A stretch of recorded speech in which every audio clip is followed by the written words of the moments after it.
Well, with summer in full swing, are you walking more? Maybe you're trying to get your steps in. Are you using those crosswalks? Well, they're meant to keep you safe from traffic, but there's a new state law that claims decorative art on crosswalks related to things like social and political messages could be putting you at risk. After recent removal of a rainbow crosswalk in South Florida last week, there's now growing concern about artwork here in the Tampa Bay area and what could be next.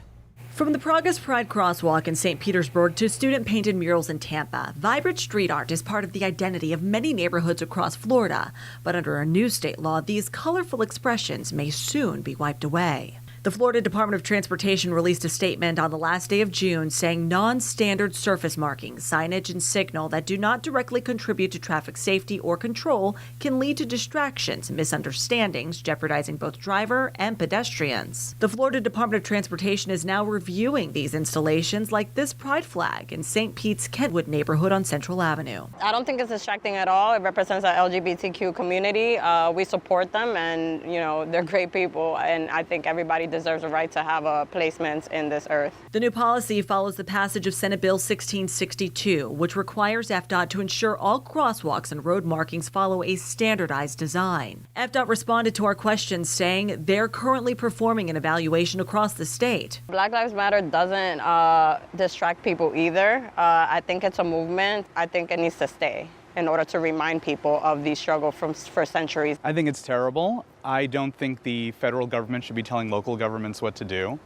And this is a queer pride area. Why would you want us to pave over our pride? In response, U.S. DOT Transportation Secretary Sean Duffy posted on X saying in part, taxpayers expect their dollars to fund safe streets, not rainbow crosswalks. Political banners have no place on public roads. One of the murals potentially impacted is the Black History Matters mural outside St. Pete's Woodson African American Museum. A tribute residents say carries deeper meaning. It's in front of a historical African American museum. Why would you want to paint that over? There's not so subtle subtext there. FDOT didn't say if the law would also affect local programs like crosswalks to classrooms, championed by Tampa's Mayor Jane Castor. I think that's a bit discriminatory. It smacks of something a little more than they say it is. Why would you want to paint this over? It's beautiful. FDOT says cities that don't comply could lose access to state transportation funding, though officials haven't said when or if removals will happen in Tampa Bay. Local leaders like those in St. Pete say they intend to comply, but also want to protect what makes their city feel like home. So the Florida Department of Transportation has not released an actual list of those crosswalks that they're deeming non-compliant or a timeline for when those crosswalks could possibly be removed.